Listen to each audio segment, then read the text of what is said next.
Sharecare is the leading online health and wellness engagement platform, providing millions of consumers with a personal, results-oriented experience by connecting them to the most qualified health resources and programs they need to improve their health. It's time now for Sharecare Radio on RadioMD.com. Here's your host, Dr. Darria. Hello and welcome to Sharecare Radio on Radio MD. We're your weekly dose of healthy living to keep you energized and well on the inside and out. I am Dr. Darria. We're going to have an awesome show today. We're going to be talking about Alzheimer's disease, also about breast cancer and the latest guidelines out today, as well as ways to make sure that your family is being screened and your children are being screened for appropriate conditions and early intervention. So, let's start off. We are about to start Alzheimer's Awareness Month in November. And whether you're in your 30s, potentially facing caring for a parent with Alzheimer's, or you're in your 70s and worried about it yourself, Alzheimer's disease is a condition that impacts all of us. So I've invited Lori La Bey to join us for this week's Ask Dr. Darria. Lori is the founder of Alzheimer Speaks, and she's a platinum sponsor of the movie His Neighbor Phil. Welcome, Lori. Thank you so much for joining us. Thanks for having me on. I'm excited to be here. Great. I want to quickly talk a little bit about what the diagnosis is of Alzheimer's and how that's different than just kind of mental decline. Okay. Well, basically when it comes to Alzheimer's or any type of dementia, it is all about the difference between really interfering with your daily life. So most of us forget a word from time to time, but when we're not able to have a conversation or complete a sentence and interact with others, then there's a problem. It might be our inability to, maybe miss a monthly payment, and then, that happens. We get busy with life, but when we can't work our budget or we don't even know we have one or where our money is, that's really interfering with daily life. Poor decisions once in a while versus on a routine basis for safety and things.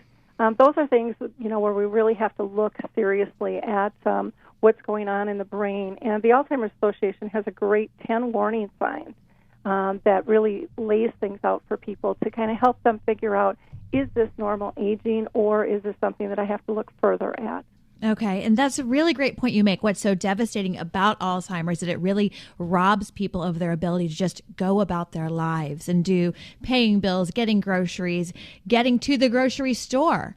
So that's a great way. 10 warning signs. I love that. The Alzheimer's Association you mentioned. Now, let's talk about who gets Alzheimer's. Does it run in families, and at what age? It can run in families. There is a genetic indisposition that is out there. Most doctors I've talked to say, they wouldn't go take the test because just because you have the gene doesn't mean you're going to get the disease. It's kind of like cancer. Most of us probably have some type of genetic form in our body, but we don't know if it's going to mutate or not. And when it comes to the disease, there's just a huge myth out there that this is still an old person's disease. Yeah. And, there are people very young getting diagnosed with this. Over in the UK, I heard of someone as young as 12. Now, given that's very rare, but we are seeing more and more people in their 30s, 40s, 50s, and 60s with this diagnosis. And, our numbers are growing. But they're still low because so many people are afraid to go in, and they're still in this jumble of what we just talked about. Is this normal aging or isn't this? And we're really good at hiding stuff, when we're having problems, especially here in the U.S. We're just not good about losing our independence. That's really scary. Right. And so we socially compensate and do things differently. You're right. And that's what I see in my own patients in the ER. It's very scary to admit that there's something wrong.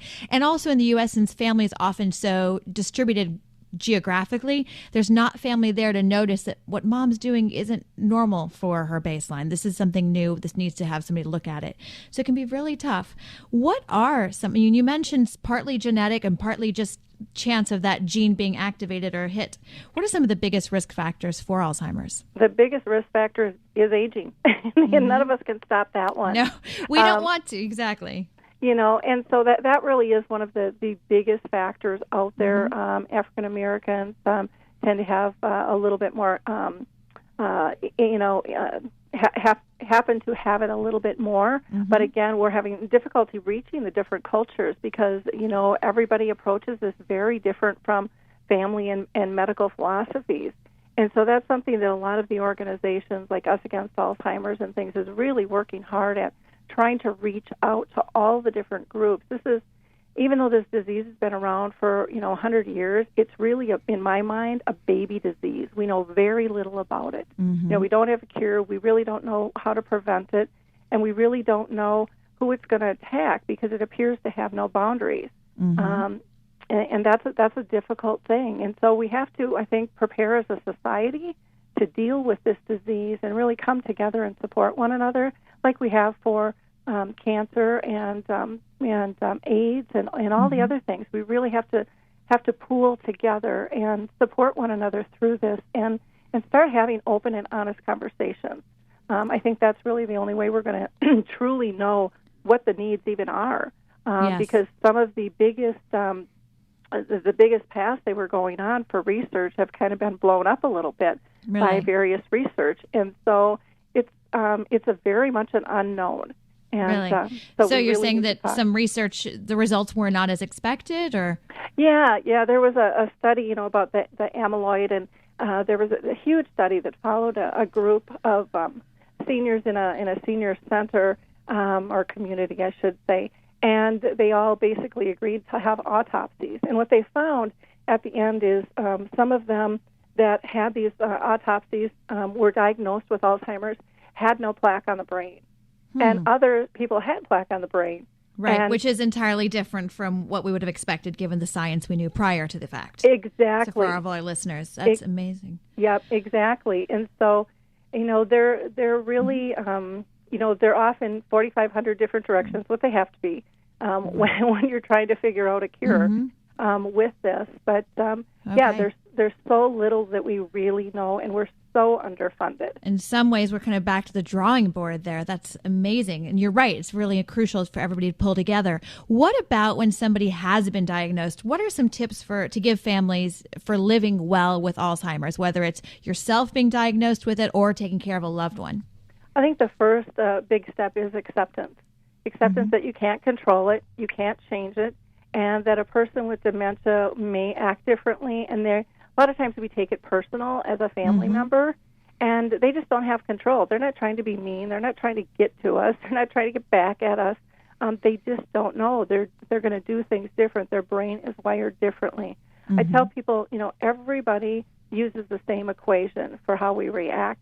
Basically, it is our current attitude plus our past history equals our perceptions, and our perceptions create our reactions. And when we don't like those reactions, we call them behaviors. But we really have to put our investigative hat on when we're dealing with somebody with dementia, because there's always, a logical reason for the reaction. It just doesn't make sense to us. And so it's really, really critical that we explore and step back and look at what is going to make them safe, happy, and pain-free. And use that as our approach versus our checklist of all of our to-dos. Right. And with the normal expectation of somebody without Alzheimer's, you have to remember that they have that difference. What is, in our last minute, tell somebody who's worried about that somebody in their family may have Alzheimer's, where can they go to find information and even a diagnosis? They may even want to just start with the Alzheimer's Foundation. They're doing a national memory screening November 1st through the 7th, and all throughout the nation there'll be free screenings, very simple. But you can always go to your doctor, but you're going to also want to make sure you get to a gerontologist and a neurologist for specific testing, because not all doctors are up to par on this diagnosis. Yeah, it's really important that, just like any condition, to get to a specialist who deals with this on a regular basis and can point you at the right resources. Lori, thank you so much. It was a great, quick interview to find out some more information on this, and want to point all of our listeners, as she mentioned, the Alzheimer Foundation is having their National Memory Screening November 1st through 7th, but you can also find more information at alzheimerspeaks.com, and also on them at Twitter at ALZSPKS. And don't forget, that movie is His Neighbor Phil. Go check it out. Thank you, everyone. And remember, you're listening to Sharecare Radio on Radio MD, where we help you be your healthiest you. This is Dr. Darria. Thanks for listening, and stay well.